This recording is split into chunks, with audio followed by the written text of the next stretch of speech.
Let's look at some more open system hardware. This one would be a steam turbine.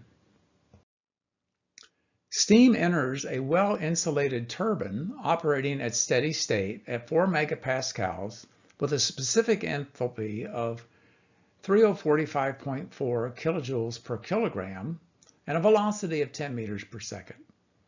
The steam expands to the turbine exit where the pressure is 0.07 megapascals. Specific enthalpy is 2431.7 kilojoules per kilogram and has a velocity of 90 meters per second. The mass flow rate is 11.95 kilograms per second. Neglecting potential energy effects, determine the power developed by the turbine in kilowatts. Let's lay out our storyboard for this problem. We'll begin with a schematic. We have a steam turbine, and we'll define the system as the steam flowing through the turbine between the inlet at state 1 and the exit at state 2. The steam expands when flowing through the turbine blades, which cause the shafts to rotate.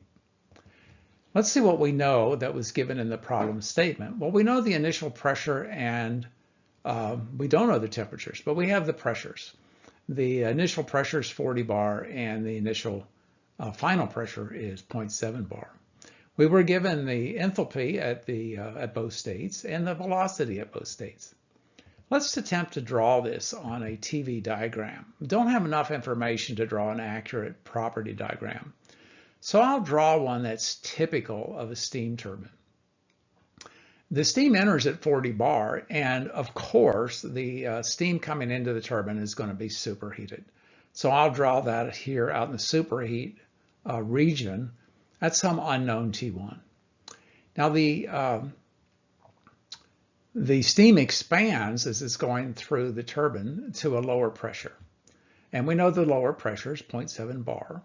Now this expansion means that the specific volume at state 2 is going to be greater than it is at state 1. The question is, we don't know what phase the state 2 steam is in. It could still be superheated, which would be right about here. It could be a saturated vapor, or it could be a saturated mixture, which is how I've drawn it. This would be typical of a steam turbine. You'd have very high quality steam at the exit, but there would be just a little bit of saturated liquid in it. We'll model this as an open system operating at steady state conditions with no heat transfer to the surroundings and no change in potential energy. And we want to know the power output of this turbine in kilowatts. This is a fairly simple problem. We'll simply solve for the power output with our energy balance. We have dEdt is 0 because we're operating at steady state, and that's just Q dot minus W dot plus the mass flow rate times the change in enthalpy, the change in kinetic energy, plus the change in potential energy. Now we know there's no heat transfer and there's no change in potential energy. We'll eliminate those terms. And we'll rearrange this equation and solve for the power output. W dot's just m dot times h1 minus h2 plus v1 squared minus v2 squared all over 2.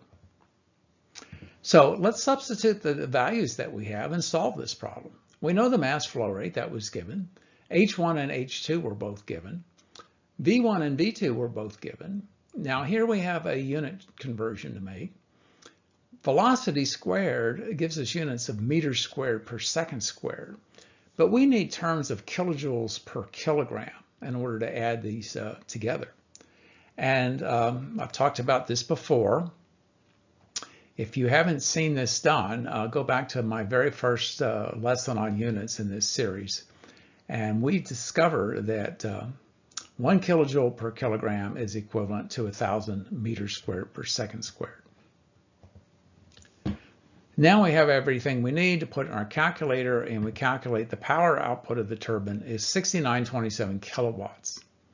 Now, if when you were calculating this, you calculated this change in enthalpy separately from the change in kinetic energy, you would notice that the kinetic energy term is only 0.7% that of the change of the enthalpy term. In other words, it's rather insignificant. Okay. And if that were to be ignored, and we just said, well, we'll ignore kinetic energy as insignificant, just like we did with potential energy, then we would have a new mass balance or energy balance for a steam turbine or any turbine. It would simply be that the power output is the mass flow rate times the change in enthalpy.